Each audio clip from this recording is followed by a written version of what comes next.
Hello guys, welcome, വണക്കം. നമ്മുടെ പ്രണവ്, അതിനകത്തുള്ള പ്രവീണിൻ്റെ വൈഫായിട്ടുള്ള മൃദുല.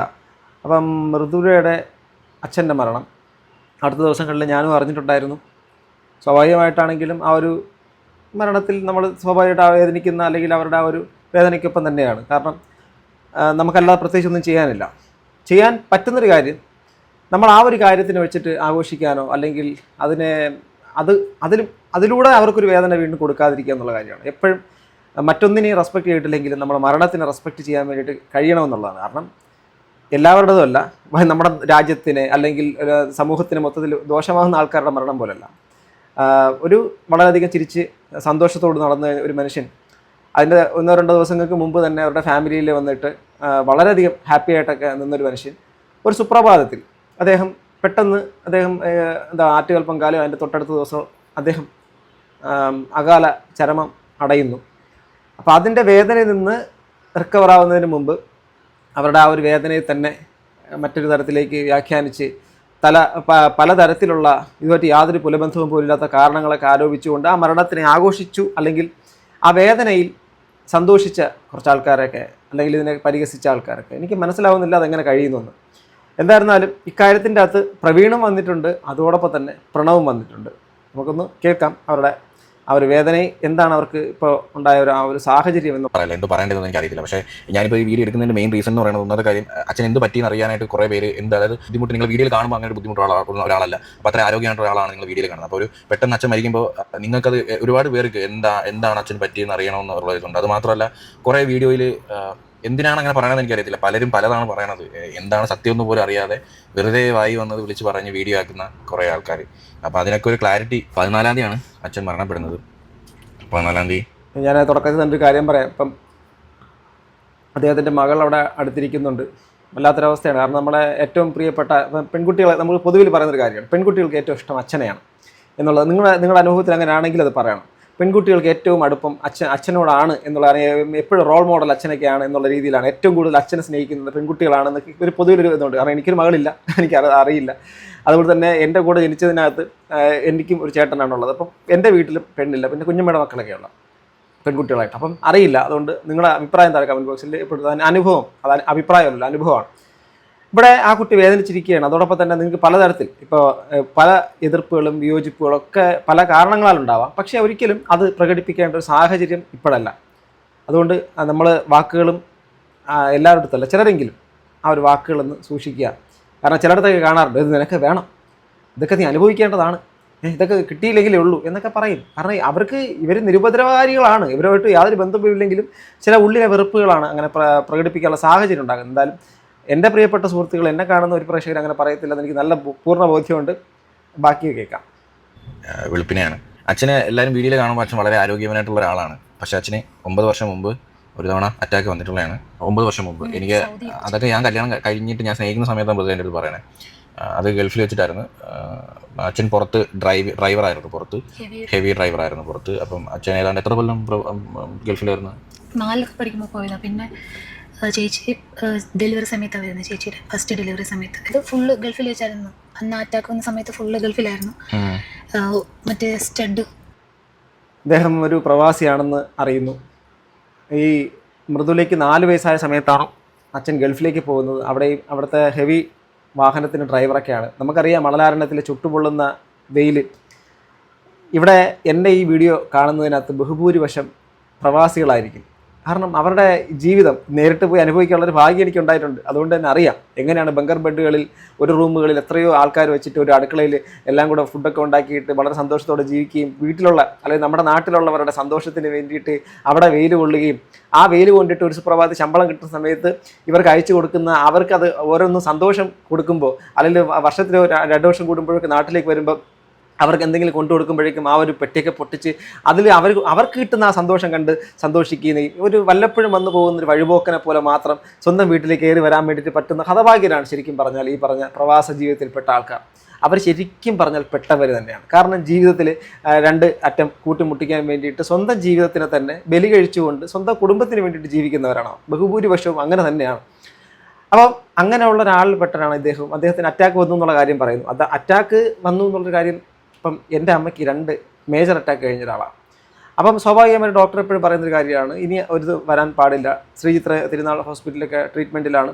അമ്മ ഇപ്പോഴും അതിൻ്റെ മെഡിസിനും കാര്യങ്ങളൊക്കെ കഴിക്കുന്നുണ്ട്. 2 അറ്റാക്ക്. ഞാൻ പലപ്പോഴും എൻ്റെ വീഡിയോയ്ക്കകത്ത് അമ്മയെക്കുറിച്ച് വളരെയധികം എപ്പോഴും വാചാലനായി സംസാരിക്കുന്നത് നിങ്ങൾ പലരും കണ്ടിട്ടുണ്ടായിരിക്കും. കാരണം മറ്റൊന്നുമല്ല, ആ സ്ത്രീ 2 തവണ അറ്റാക്ക് വന്ന് വീണ സമയങ്ങളിലൊന്നും ആ കണ്ണത്താ ദൂരത്ത് പോലും ഒരൊറ്റ മനുഷ്യരില്ലായിരുന്നു എന്നുള്ളതാണ്.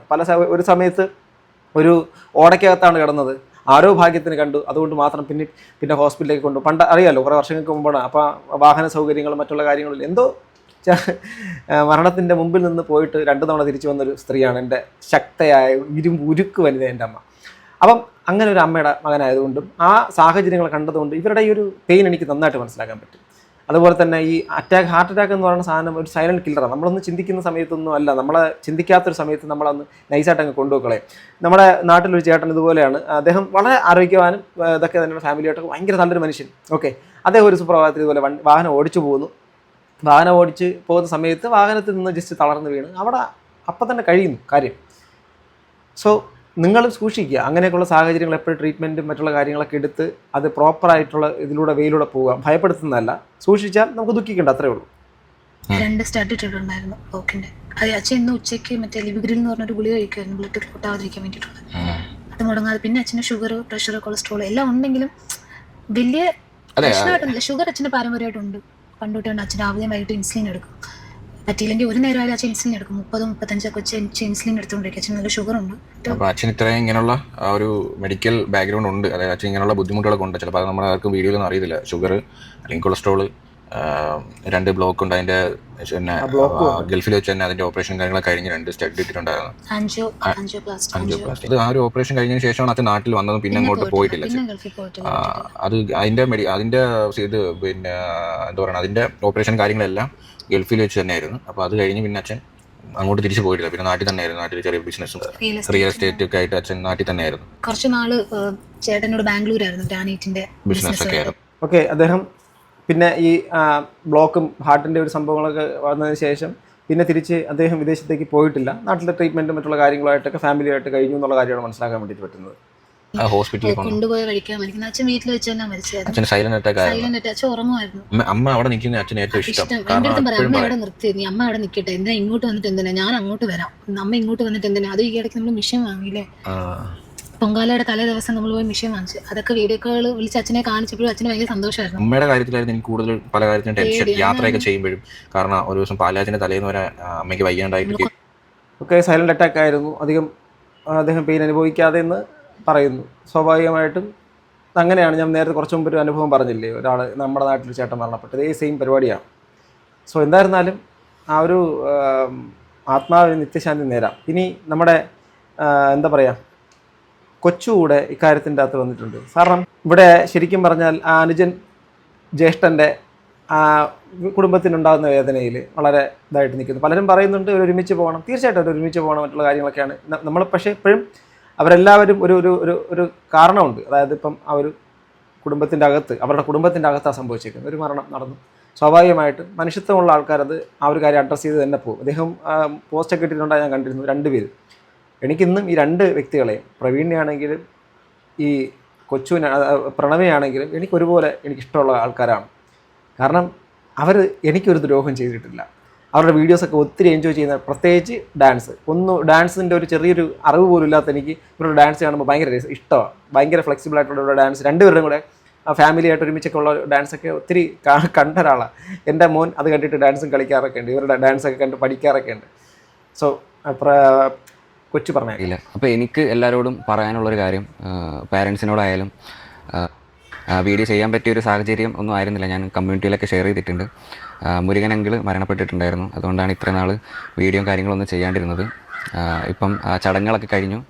ഇപ്പം മരണം നടന്നിട്ട് ഇപ്പം 8-9 ദിവസമായി. സഞ്ചാന്യം ഒക്കെ കഴിഞ്ഞു. 14-ാം തീയതിയാണ് മരിക്കുന്നത്. അതായത് ആറ്റുകാൽ പൊങ്കാല കഴിഞ്ഞിട്ട് അടുത്ത ദിവസമാണ് മരണപ്പെടുന്നത്. ഭയങ്കര ഒരു ഷോക്കിംഗ് ആയിട്ടുള്ള സംഭവമായിരുന്നു. എനിക്ക് തോന്നുന്നു എല്ലാവർക്കും ഭയങ്കര ഷോക്കിംഗ് ആയിരുന്നു. കാരണം അവർ ലാസ്റ്റ് ഇട്ടൊരു വീഡിയോയിലും അങ്ങനെ ഒരു പ്രശ്നമുള്ളതായിട്ടൊന്നും കണ്ടാലും പറയത്തില്ലല്ലോ.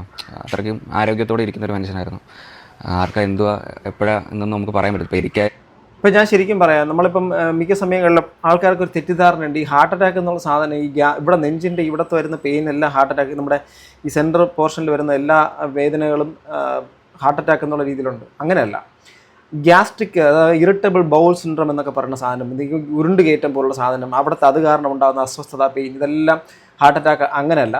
പക്ഷേ ചിലത് ഹാർട്ട് അറ്റാക്ക് തന്നെ ആയിരിക്കും. അതിൻ്റെ സൂചനകൾ നമുക്ക് നേരത്തെ ബോഡി തരുന്നതായിരിക്കും. അതിന് ചിലപ്പോൾ ഷോൾഡറിൻ്റെ അവിടെ പെയിൻ ഉണ്ടാവും, പല സ്ഥലങ്ങളിലേക്കായിരിക്കും, തലയുടെ പുറകുവശത്ത്, അങ്ങനെ പല സ്ഥലത്തുള്ള പെയിൻ. ഇപ്പോൾ നമുക്ക് ഈ നിർത്താതെ വന്നുകൊണ്ടിരിക്കുന്ന നമ്മളെ ശരീരത്തിൽ നിന്നും ഈ വിയർക്കുക, ഇങ്ങനെയൊക്കെയുള്ള പല കാര്യങ്ങൾ, അസ്വസ്ഥതകളൊക്കെ കൂടുതലായിട്ട് ഒരു പരവേശം ഉണ്ടാവുക, ഇങ്ങനെയൊക്കെ ഉണ്ടാവുകയാണെങ്കിൽ സീരിയസ്ലി പറയാം, എത്രയും പെട്ടെന്ന് വൈദ്യസഹായം തേടുക. സ്വയം ട്രീറ്റ്മെൻറ്റ്, സ്വന്തമായിട്ട് ചെന്ന് ഒരു പാരസെറ്റമോൾ വാങ്ങിച്ച് കഴിച്ചാൽ, നമുക്ക് എല്ലാത്തിനും അസുഖത്തിനും നമ്മൾ കഴിക്കുന്ന മെഡിസിനാണ് നമ്മുടെ ഈ പാരസെറ്റമോൾ കഴിച്ചാൽ മാറാത്ത അസുഖമൊന്നുമില്ല. നമ്മൾ ജലദോഷം വന്ന പാരസെറ്റമോൾ, തലവേദന വന്ന പാരസെറ്റമോൾ, പനി വന്ന പാരസെറ്റമോൾ, പല കാര്യങ്ങൾക്ക് നമ്മൾ പാരസെറ്റമോൾ കഴിക്കും. സോ അങ്ങനെയല്ല, പാരസെറ്റമോൾ പോലും നമുക്കൊരു ഡെയിലി ഡോസേജ് ഉണ്ട്. ഇപ്പോൾ ഡോളോ 650 എന്നൊക്കെ പറഞ്ഞാൽ വളരെ കോമൺ ആയിട്ട് ജനറിക്കായിട്ട് എല്ലാവരും വലിച്ചു വാരി കയറ്റുന്ന സാധനമാണ്. എന്തുമാത്രമാണ് നമ്മുടെ കിഡ്നിക്ക് ഡാമേജ് ഉണ്ടാക്കുന്ന കാര്യമൊക്കെ വളരെയധികം ചിന്തിക്കണം. നമ്മളത് കഴിക്കുന്ന സമയത്ത് കോക്സ് ഇൻഹിബിറ്റ് എന്നൊക്കെ പറഞ്ഞ പരിപാടിയുണ്ട്. നമ്മുടെ തലച്ചോറിലേക്ക് ഒരു സാധനത്തിൻ്റെ ട്രാൻസ്മിഷൻ നടക്കുന്നില്ല എന്നുള്ളത് മാത്രമല്ല, ബട്ട് നമ്മുടെ ആ ഒരു ബാക്കിയുള്ള കാര്യങ്ങളെല്ലാം അവിടെ തന്നെ തുടരും. സോ അതുകൊണ്ട് ഡോക്ടേഴ്സിൻ്റെ അഡ്വൈസോട് കൂടി മാത്രം പരമാവധി മെഡിസിൻ എടുക്കുക, ചെറുതായിക്കോട്ടെ വലുതായിക്കോട്ടെ. പാരസെറ്റമോൾ എന്ന് ചുമ്മാ വാരി കഴിക്കുന്നുള്ളതല്ല, അതും ആണെങ്കിലും കോഫ് സിറപ്പ് ആണെങ്കിലും എന്ത് കാര്യമാണ്. കോഫ് സിറപ്പൊക്കെ അതിനകത്ത് കൊടീനൊക്കെ ഉണ്ടെങ്കിൽ അതും ഗുരുതരമായിട്ടുള്ള പ്രശ്നങ്ങളൊക്കെ ഉണ്ടാക്കുന്നത്. സോ എല്ലാ കാര്യങ്ങളും ഒരു ഡോക്ടറിൻ്റെ പ്രിസ്ക്രിപ്ഷനോടുകൂടി, ഡോക്ടറിൻ്റെ അഡ്വൈസോടുകൂടി മാത്രം മെഡിസിൻ എടുക്കാൻ വേണ്ടിയിട്ടുള്ള ശ്രമം നടത്തുക. സ്വയം ട്രീറ്റ്മെൻറ്റാണ്. സത്യം പറഞ്ഞാൽ ഈ ബഹുഭൂരിഷ ആൾക്കാരും ഈ അപകടത്തിലേക്ക് പെട്ടെന്ന് പോയി വീഴുന്നെന്ന് വെച്ചാൽ ചെറിയ ശരീരത്തിൻ്റെ അകത്തുള്ള അസ്വസ്ഥതകളും മറ്റുള്ള കാര്യങ്ങളൊക്കെ അവരങ്ങ് തള്ളിക്കളയും. കാരണം ജീവിക്കാനുള്ള ജീവിത പ്രശ്നത്തിൻ്റെ ഓട്ടത്തിലാണ്. ആ ഓട്ടത്തിൻ്റെ ഇടയ്ക്ക് ചെറിയ കാര്യങ്ങളൊക്കെ വന്നാൽ അതിന് ശ്രദ്ധിക്കാൻ സമയമില്ലാത്തതുപോലെ അങ്ങ് തള്ളിവിടും. പക്ഷേ ഇങ്ങനെ തള്ളിവിടുന്ന സമയത്ത് ഈ സാധനം അവിടെ തന്നെ തുടരുകയും അത് പിന്നെ ഫ്യൂച്ചറിൽ പണിയുണ്ടാക്കുകയും ചെയ്യും. അതുകൊണ്ട് ഇപ്പോൾ ചില സമയത്തുള്ള ഗ്യാസ്ട്രിക് ഇറിറ്റേഷൻ തന്നെ ആയിരിക്കും. ചിലപ്പോൾ നമുക്ക് എന്തൊരു ഹാർട്ടിനുള്ള സംഭവമാണെന്ന് പാനിക് ആവാതിരിക്കുക, ഡോക്ടറെ കാണുക, കൺസൾട്ട് ചെയ്ത് പെട്ടെന്ന് മെഡിക്കേഷൻ എടുക്കുക എന്നുള്ള കാര്യത്തിനപ്പുറത്തേക്ക് പാനിക്കായിട്ട് വന്നു കഴിഞ്ഞുള്ളൊരു പ്രശ്നം സത്യം പറഞ്ഞാൽ അത് വളരെ ദോഷകരമായിട്ടുള്ള കാര്യമാണ്. ഏറ്റവും ഒരു എക്സാമ്പിളൂടെ പറഞ്ഞിട്ട് പോവാം. പാനിക്കായി ഒരാൾക്ക് മരണപ്പെടാൻ സിമ്പിളാണ്. അതായത് കോവിഡ് കാലം വന്ന സമയത്ത് ഓക്സിജൻ്റെ ലഭ്യത കുറവ് കാരണം കോവിഡാനന്തരം സംഭവിച്ച പല മരണങ്ങളും പാനിക്കായിട്ടുള്ള ഡെത്തുകളാണ്. കാരണം ഓക്സിജൻ ശരീരത്തിൽ കുറവാണോ, അല്ലെങ്കിൽ എനിക്ക് ശ്വാസം മുട്ടൽ വരുന്നുണ്ടോ എന്നൊക്കെയുള്ളൊരു വ്യാധി ആ ഒരു സാധനത്തിലൂടെ ആൾക്കാർ മരണത്തിലേക്ക് പോകും. മുമ്പ് ഒരു വളരെയധികം പ്രചാരത്തിലുള്ളൊരു കാര്യമാണ്, ഏതൊരു രാജ്യത്ത് ഒരു വലിയ കൊടും കുറ്റവാളിക്ക് വധശിക്ഷ വിധിക്കുന്നു. വധശിക്ഷ പാമ്പ് കടിപ്പിച്ച് കൊല്ലുക എന്നുള്ളതാണ്. അപ്പം വധശിക്ഷയ്ക്ക് വിധേയനാക്കുന്ന വ്യക്തിയെ കാലും കൈയെല്ലാം കെട്ടിയിട്ട് അയാളെ ഇങ്ങനെ ഇരുത്തിയിരിക്കുകയാണ്. അങ്ങനെ അയാളുടെ മുമ്പിൽ കൊണ്ടുവന്ന് ഇയാളെ തല ഇങ്ങനെ ചേർത്ത് വെച്ചേക്കുകയാണ് ഇങ്ങനെ. അപ്പോൾ അത് താഴോട്ടൊന്നും നോക്കാൻ പറ്റത്തില്ല. അപ്പോൾ ഇങ്ങനെ അയാളുടെ മുമ്പിൽ കൊണ്ടുവന്ന് ഒരു കോബ്ര, നമ്മുടെ മൂർഖം പാമ്പിനെ കൊണ്ട് കാണിച്ചതിന് ശേഷം കുറച്ചു നേരം കഴിയുമ്പോഴേക്കും അയാളുടെ കാലിൽ കടി കിട്ടുന്നു.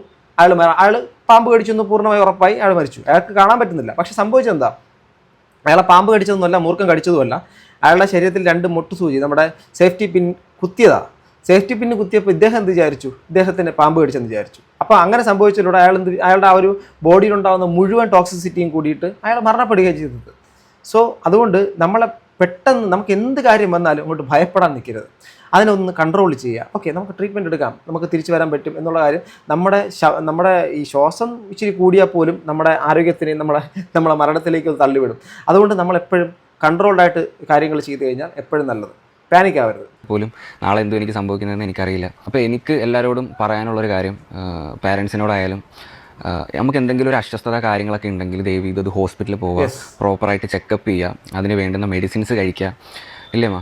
ആരും പോകത്തില്ല. പലരും അത് മാറ്റി എന്നെ സംബന്ധിച്ചായാലും ഒന്ന് വന്നു കഴിഞ്ഞാൽ അതങ്ങ് മാറും. അങ്ങനെ ചിന്തിക്കരുത്. അല്ല, ഇത് പ്രവീൺ ഇവരുടെ അമ്മ പറഞ്ഞ വളരെ കറക്റ്റാണ്. കാരണം ആരെങ്കിലും ഈ പെട്ടെന്നൊരു സംഭവം വന്ന് അതങ്ങ് മാറും. അത് പിന്നെ വേറെ കാര്യം കൂടി ചിന്തിക്കും, എനിക്ക് ഇനി ഒന്ന് വന്നിട്ട് എനിക്കിപ്പോൾ എന്താ കാര്യം. അനവധി നിരവധി കോളുകൾ ഇങ്ങനെ വരുന്ന കേട്ടോ. എനിക്ക് ഇതിൻ്റെ ഇടയിൽ ഇങ്ങനെ കട്ടായി പോകുന്നു. സോ അത്രേ ഉള്ളൂ. അതുകൊണ്ട് ആൾക്കാരും പെട്ടെന്ന് എന്തെങ്കിലും സംഭവം വന്നു കഴിഞ്ഞാൽ ഉടനെ തന്നെ അതിനകത്ത് നിന്ന് പോകാൻ താല്പര്യപ്പെടുത്തില്ല. ഡോക്ടറെ കാണുന്ന വലിയ ചടങ്ങ് പോലെയൊക്കെ ചിന്തിക്കുക. പക്ഷേ അവരെ അപകടത്തിന് വിളിച്ചു വരുത്തുന്ന ഒരു കാര്യമാണ്. അത് ആ അമ്മ പറഞ്ഞൊരു കാര്യം മൊത്തത്തിലൊരു ജനറൽ ആൾക്കാരുടെ മനോസെറ്റല്ല മൈൻഡ് സെറ്റ് അതാണ്. ഒരിക്കലും അങ്ങനെ ചിന്തി അതങ്ങ് മാറും എന്ന് ഒരിക്കലും ചിന്തിക്കരുത്. നമുക്ക് എന്തെങ്കിലും ഒരു അസ്വസ്ഥത ഉണ്ടെങ്കിൽ ദയവ് ചെയ്ത് റിലേറ്റീവ്സിനോട് പറയുക, അല്ലെങ്കിൽ മക്കളോട് പറയുക, കാര്യങ്ങൾ ഷെയർ ചെയ്യുക. ഓക്കെ, എന്നിട്ട് അതിന് വേണ്ടുന്ന പ്രോപ്പറായിട്ട് ട്രീറ്റ്മെൻറ്റ് എടുക്കുക. കാരണം നമുക്ക് എന്തെങ്കിലും സംഭവിച്ചു കഴിഞ്ഞാൽ നമ്മളെ ചുറ്റുമുള്ളവർക്കാർക്ക് ഏറ്റവും കൂടുതൽ വിഷമം ഉണ്ടാക്കുന്നത്. അപ്പം പ്രണവും പ്രവീണും അതുപോലെ തന്നെ മൃദുലയുടെ അച്ഛൻ്റെ ആ ഒരു പെട്ടെന്നുള്ള വേർപിരിയൽ മൊത്തത്തിൽ ആ വീടിന് ഉണ്ടാക്കിയിട്ടുള്ളൊരു വിടവ് വളരെ വലുതാണ്. അതുപോലെ തന്നെ അവരുടെ വേദന, ആ ഒരു വേദന അവർ പറയുന്നു. അപ്പോൾ അതിനെക്കുറിച്ച് അറിയാത്തവർ അതിനെക്കുറിച്ച് എന്തൊക്കെയൊക്കെ പറഞ്ഞു, പ്രചരിപ്പിച്ചു എന്നൊക്കെ പറയുന്നു. അത് സ്വാഭാവികമായിട്ടും അത് കേൾക്കുമ്പോൾ വേദന ഉണ്ടാക്കുന്ന കാര്യമാണ്. നമുക്കില്ലാ കഥ പറയാൻ എളുപ്പമാണ്. അതുകൊണ്ട് എന്തായിരുന്നാലും പരേതൻ്റെ ആത്മാവിന് നിത്യശാന്തി ലഭിക്കട്ടെ എന്ന് ആത്മാർത്ഥമായി പ്രാർത്ഥിക്കുന്നു. അതുപോലെ തന്നെ ആ കുടുംബത്തിൻ്റെ വേദനയിൽ പങ്കുചേരുന്നു. ഇതിനെക്കുറിച്ച് പ്രിയപ്പെട്ട സുഹൃത്തുക്കൾക്ക് എന്താണ് പറയാനുള്ളത്? താഴെ കമന്റ് ബോക്സിൽ രേഖപ്പെടുത്തുക. നിങ്ങൾ നിങ്ങളുടെ ആരോഗ്യം സൂക്ഷിക്കുക. Health is wealth. അത് വെറുതെ അല്ല, ഹെൽത്ത് ഈസ് വെൽത്ത് ഓൾവേസ്, അത് തന്നെയാണ്. സോ അടുത്തൊരു വീഡിയോ വീണ്ടും കാണുന്നത് ഗൈസ്. ബൈ.